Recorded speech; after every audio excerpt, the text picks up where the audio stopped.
L'année suivante, au plus fort des combats, le roi berbère, sentant sa fin prochaine, demande à son ami Scipion de venir l'aider à organiser la succession sur le trône numide. Le général romain arrive trop tard. Il débarque dans un pays en deuil du grand roi berbère. L'œuvre de Massinissa a été considérable. Alors son règne a frappé ses contemporains, parce que déjà par son âge avancé, c'était assez rare à l'époque, par son destin exceptionnel, parce que c'était un homme de guerre valeureux, qui avait été en péril de mort, qui a régné 53 ans sur son pays, qui a développé son pays, et on sait que 10 ans après sa mort, ses sujets vont lui édifier un temple à Douga, en hommage justement à ce roi, et il a été l'objet d'études pendant plusieurs siècles. Alors pour bien comprendre l'importance que Massinissa représente pour les Berbères, il faut relire justement un passage de l'historien Mommsen. Les Libyens, avant lui opprimés, se relevaient à leurs propres yeux. La langue, les mœurs nationales reconquirent leur terrain dans les vieilles villes phéniciennes et juste dans les petits Sladrandes. Le simple Berbère se sentit l'égal du Phénicien et bientôt son supérieur sous l'égide de la République. Un jour, les envoyés de Carthage à Rome s'entendirent répondre qu'ils n'étaient que des étrangers et que le pays appartenait aux Libyens. On sait que les Berbères rendaient un culte à leurs anciens rois. Vous savez, il y avait une ancienne coutume berbère en disant que si vous vouliez être inspiré par quelqu'un, il fallait passer la nuit sur sa tombe. Voilà, on était ainsi inspiré, on prenait un peu du courage de la personne. Et donc le fait que 10 ans après sa mort, on lui édifiait un temple, montre qu'il avait vraiment frappé les esprits. Donc Massinissa va être le premier roi berbère à manifester un intérêt pour la civilisation grecque. Et il va faire venir à sa cour des savants, des artistes grecs.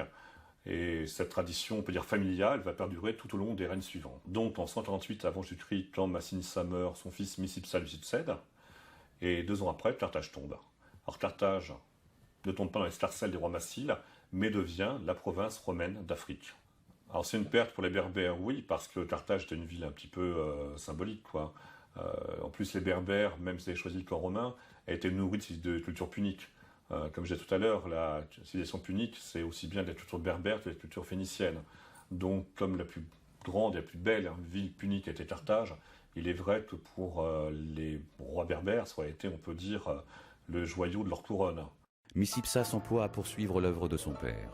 Les 30 ans de son règne représentent dans l'histoire berbère une sorte d'âge d'or, le pays n'ayant plus connu, après la chute de Carthage, ni guerre, ni invasion. Donc Micipsa devient roi, il installe sa capitale à Cirta dont actuelle Constantine. Alors c'est une ville qui est assez grande, on sait qu'à l'époque il pouvait lever facilement 20 000 fantassins et 10 000 cavaliers. Et Micipsa, comme son père, va s'intéresser à développer l'agriculture, et il va manifester le même intérêt pour la civilisation grecque. Il va même encourager l'implantation d'une colonie grecque dans son royaume. Alors le règne de Micipsa va rester dans le subconscient collectif, il va régner 30 ans, de 148 à 118, comme une sorte d'âge d'or, parce que finalement, après toutes ces années de guerre, les guerres puniques, avec les guerres avec les Massaïciles, là, pendant 30 ans, le pays va connaître une période de prospérité, de paix. Le règne du Micipsa va rester comme une sorte d'âge d'or pour les Berbères. Il y a en 125 avant Jésus-Christ, qu'il va y avoir une invasion de sauterelles qui va détruire les récoltes, et suivi de peu par une épidémie de peste qui va tout de même faire 800 000 victimes parmi les Berbères. En dépit de ces deux catastrophes, le ressenti populaire restera tout de même 30 ans sans guerre, 30 ans sans crainte, 30 ans d'opulence, on peut dire. Et d'ailleurs, après sa mort, ses sujets lui édifieront un temple, cette fois-ci à Cherchel, et ils l'appelleront, ils le dédieront au plus vivant des vivants, Micipsa. Le danger ne va pas venir de l'extérieur, mais de la famille même du roi. Déjà père de 2 fils, Yemsal et Aderbal, Micipsa, profondément bon, décide à la mort d'un de ses frères d'élever le fils naturel de ce dernier, Jugurtha, avec ses propres enfants. Ce choix représente une chance inouïe pour Jugurtha, qui n'avait à l'origine aucun droit sur la couronne des Massiles. Le jeune prince fait la preuve de ses nombreuses qualités et il devient très populaire auprès des Berbères. Micipsa comprend que son neveu peut représenter une menace pour l'avenir de ses enfants. La fin de sa vie va être un petit peu contrariée, on va dire, par son neveu. Faut savoir que Micipsa a 2 fils, Aederbal et Yemsal, donc il n'a aucun problème de succession au trône. Et un des plus jeunes fils de Massinissa, Massinabal, avait eu d'une concubine un fils illégitime, Jugurtha. Jugurtha donc devient vite orphelin, et Micipsa, en dépit de la naissance inégale de son neveu, décide de l'élever avec ses fils. Donc Jugurtha vit à la cour de son oncle, il en fait très vite la fierté, c'est un jeune homme particulièrement brillant. Jugurtha devient très populaire, Micipsa finit par penser qu'il devient une menace pour ses fils, car il devient plus populaire que ses propres fils. Et soudainement, Micipsa pense régler le problème en envoyant Jugurtha à la tête de l'armée massile, prêter main forte aux Romains qui ont un conflit en Espagne. Micipsa y voit deux avantages. Premièrement, il éloigne Jugurtha de son royaume. Le roi le nomme à la tête des troupes numides et l'expédie prêter main forte aux Romains qui se battaient en Espagne. Le jeune prince s'y couvre de gloire. Cette aventure lui permet de nouer de solides liens d'amitié avec de nombreux militaires romains, ce qui lui sera utile par la suite. À son retour à Cirta, Jugurtha est acclamé par le peuple. Micipsa, ne voulant pas rester en dehors des réjouissances, profite des festivités pour annoncer qu'il adopte Jugurtha. Et même les Romains disaient à Micipsa, vraiment, tu as de la chance d'avoir un neveu tel que lui. Enfin, ils font tellement pression que Micipsa, finalement, décide d'adopter Jugurtha en le mettant sur le même pied d'égalité que les deux autres fils. Donc, au décès de Micipsa, en 118 avant Jésus-Christ, Jugurtha peut prétendre également à une part du royaume et des richesses de son oncle, au même titre qu'Aéderbal et Yemsal. Les trois jeunes princes décident alors de se réunir afin de procéder au partage du royaume. Mais le prince Yemsal commet une imprudence. Il accepte l'hospitalité d'un ami de Jugurtha qui s'empresse de le décapiter et d'envoyer sa tête à l'ambitieux prince berbère.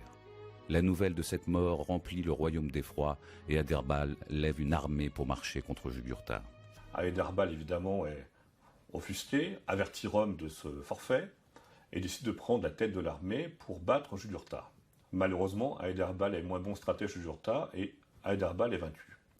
Vaincu, il part dans la province romaine d'Afrique et de là, il gagne Rome pour venir devant le Sénat dénoncer finalement l'attitude de Jugurtha. Devant le Sénat romain, le jeune prince berbère lance un appel à la justice et à la vengeance.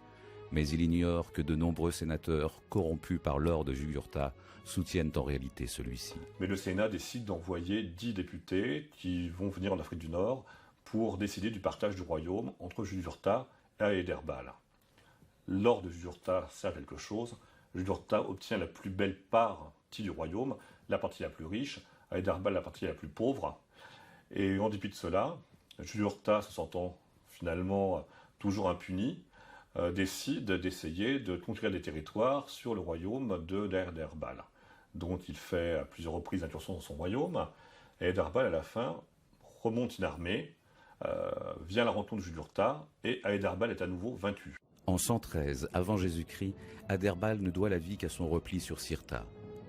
La ville est aussitôt investie par Jugurtha. Une délégation de députés romains ne parvient pas à le convaincre de lever le siège. Épuisés, les habitants de Cirta demandent à Adherbal de se rendre. En échange de quoi, le roi aurait la vie sauve. Aéderbal accepte de remettre les clés de Cirta à Jugurtha en échange de la vie sauve, mais dès qu'il sort de la ville, Jugurtha le fait mettre à mort et exécute tous les berbères porteurs d'armes sur eux. Donc il y a, on peut dire, un certain carnage à Cirta. De nouveau, Mémus est scandalisé par cette attitude, et donc le Sénat va décider d'envoyer un prêteur à la réputation infaillible, parce que là, on se rendait compte que peu de gens résistaient finalement à l'ordre de Jugurtha. Le prêteur Caius, qui va venir en Afrique du Nord, demande à Jugurtha de venir devant le Sénat romain se justifier de ses actes. Le roi berbère décide alors de venir à Rome plaider sa cause devant le peuple romain. Avec un peu moins d'or dans ses coffres qu'à son arrivée, Jugurtha repart de Rome, laissé libre par les sénateurs. C'est là qu'il lance cette phrase célèbre « Ô ville à vendre, elle disparaîtra bientôt si elle trouve un acheteur ». Donc Jugurtha revient en Afrique du Nord, et là franchement Rome se rend compte qu'ils ne peuvent pas non plus laisser impunis si longtemps à la tête de Jugurtha, et là une véritable expédition militaire est envoyée contre lui. En Afrique, le consul romain décide de réagir. Il envoie son frère à la tête de l'armée romaine mater le roi berbère. Par ruse, en pénétrant de nuit dans le campement, Jugurtha s'empare du général romain et lui impose un traité de paix, très avantageux pour le royaume massile.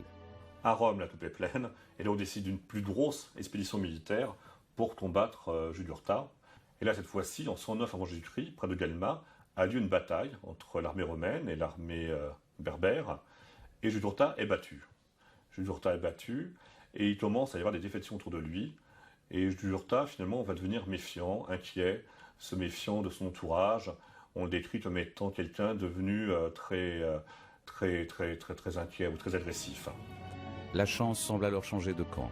Après avoir perdu plusieurs villes importantes, Jugurtha perd se réfugier auprès des Gétules dans le désert. Et là, il sent qu'il ne pourra pas tout seul reconquérir son trône, et donc il appelle à son secours Bottus, son beau-père, qui est le roi des morts, donc l'actuel Maroc. Et Bottus, qui avait essayé de devenir ami du peuple romain, et Rome avait refusé. Là, on ignore la raison pour laquelle Rome avait refusé. Il estimait à l'époque qu'il n'avait pas besoin de l'amitié de Bottus. Et Bottus se dit, après tout, puisque les Romains m'ont rejeté, je veux venir prêter main forte à mon gendre.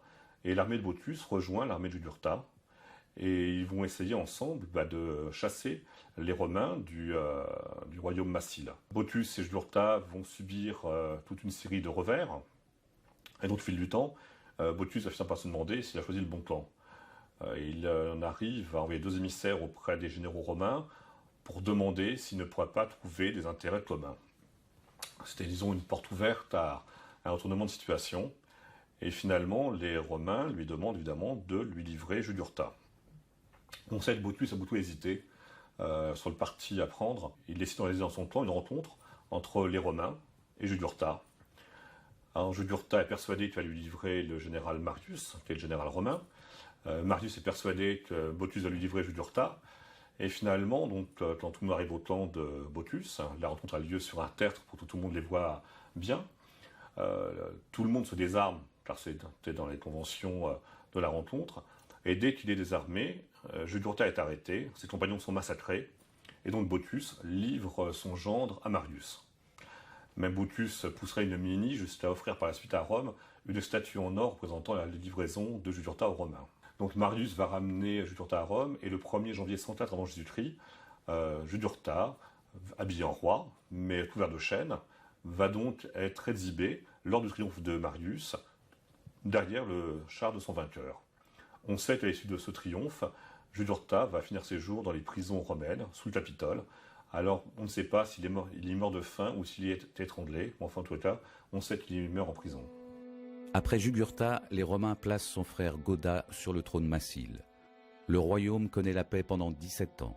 Ce n'est qu'en 108 avant Jésus-Christ, au moment où Goda meurt et où lui succède son fils Yemsal, que des troubles font de nouveau vaciller la couronne massile. À Rome, la guerre civile sévit entre le parti populaire de Marius et le parti aristocratique de Sylla.